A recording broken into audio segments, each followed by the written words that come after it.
चलिए बेटा स्टार्ट करते हैं सिक्योरिटी वैल्यूएशन का। ये क्वेश्चन है जो सीएमए फाइनल एसएफएम सिलेबस 2022 दिसंबर एग्जाम में पूछा गया है। ये 3B का क्वेश्चन है। चलिए क्वेश्चन देखिए तो सिक्योरिटी वैल्यूएशन का क्वेश्चन। सिक्योरिटी वैल्यूएशन का क्वेश्चन है, देखिए Pfizer limited is earning and dividends have been growing at the rate of 18% per annum. The growth rate for the next 4 years. तो growth rate for the next 4 year,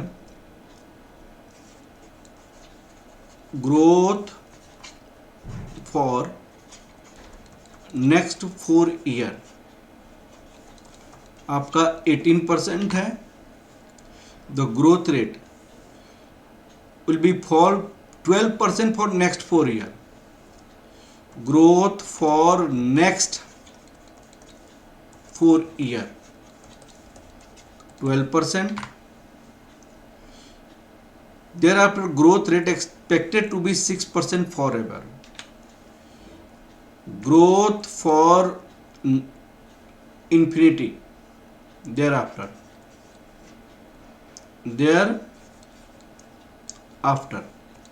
6% up to infinity, ये दिया हुआ है question में, ठीक है। The last dividend paid ₹2,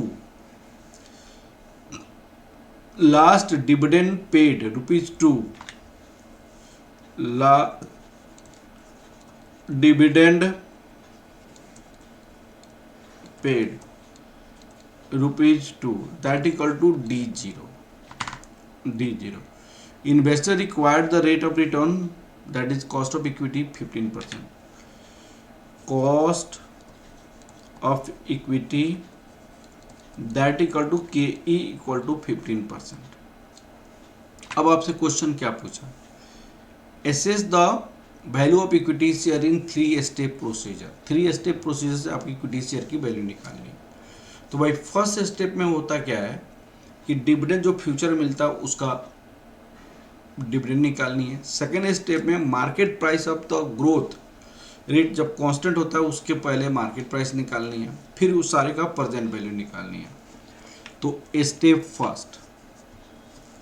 first में क्या निकालते हैं देखिएगा हम,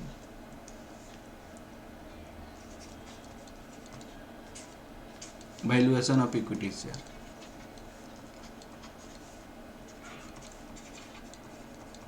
equity share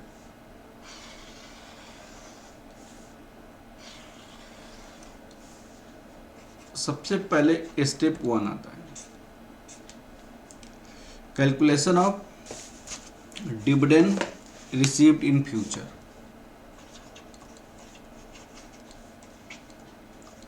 calculation of dividend receive, dividend क्या क्या आपको मिलेगा उसको निकालना पड़ेगा। तो D1 D0 1 plus G ₹2 1 plus 0.18 D2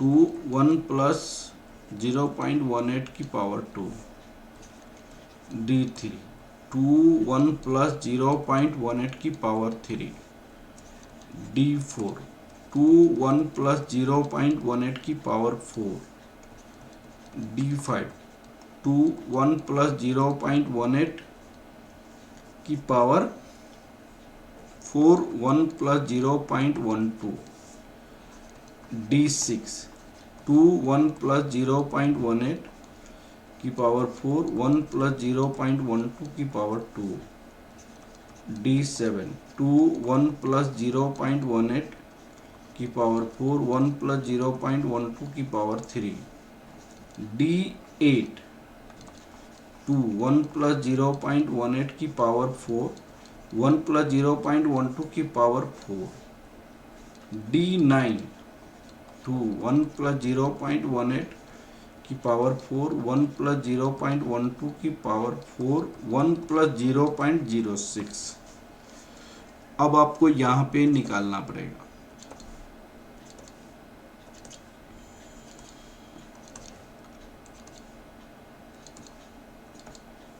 हाँ जी, तो ये हो जाएगा 2.36, 2.78,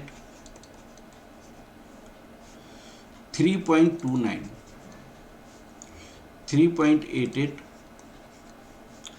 4.34, 4.86, 5.45, 6.10, 6.47, 6.47। अब इसके बाद क्या करेंगे, मार्केट प्राइस 8 ईयर का निकालेंगे। मार्केट प्राइस अब 8 ईयर, यहाँ पे स्टेप 2, जब आपकी कांस्टेंट आपकी ग्रोथ हो जाएगा तो क्या हम इन्फिनिटी पीरियड तो नहीं निकालेंगे ना, तो इसीलिए हम market price of 8th year निकालेंगे। Calculation of market price per share for 8th year, तो P8 equal to D9 K minus g. एक कांस्टेंट ग्रोथ के केस में ये फॉर्मूला लगता है, जब से ग्रोथ कांस्टेंट होता तभी ये फॉर्मूला लगेगा।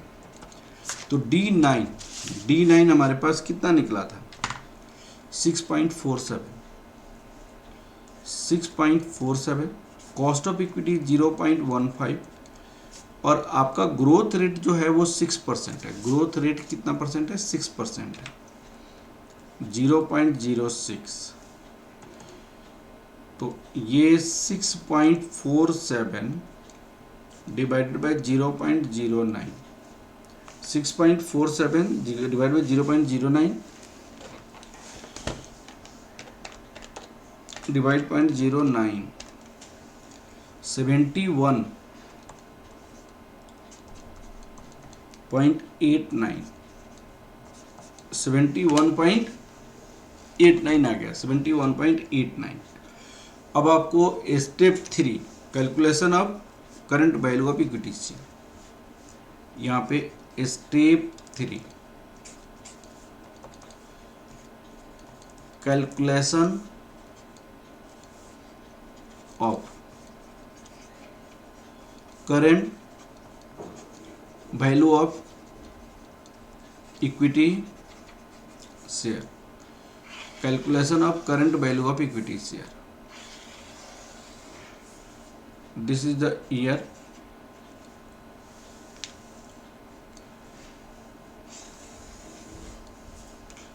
one, two, three, four, five, six, 7, 8, 8.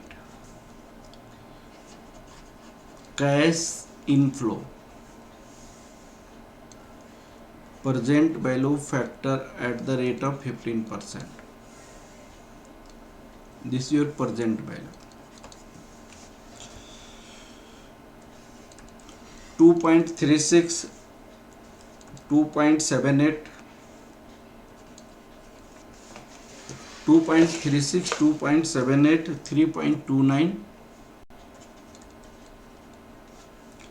3.88, 4.34, 4.86, 5.45, 6.10, 71.89, 71.89। Present value factor 0.8695, 8695, 0.7561, 7561, 0.6575, 6575, 0.5717, 5717, 0.4971, 4971, 0.4323, 0.3759, 3759, 0.3269, 0.3269। इसकी प्रेजेंट वैल्यू निकालना पड़ेगा, वही मार्केट वैल्यू हो जाएगा 2.05, 2.10, 2.16, 2.22, 2.16, 2.10, 2.05, 1.99, 23.50। सबको ऐड करने पे 40.33। Value of equity share is value of current value of equity share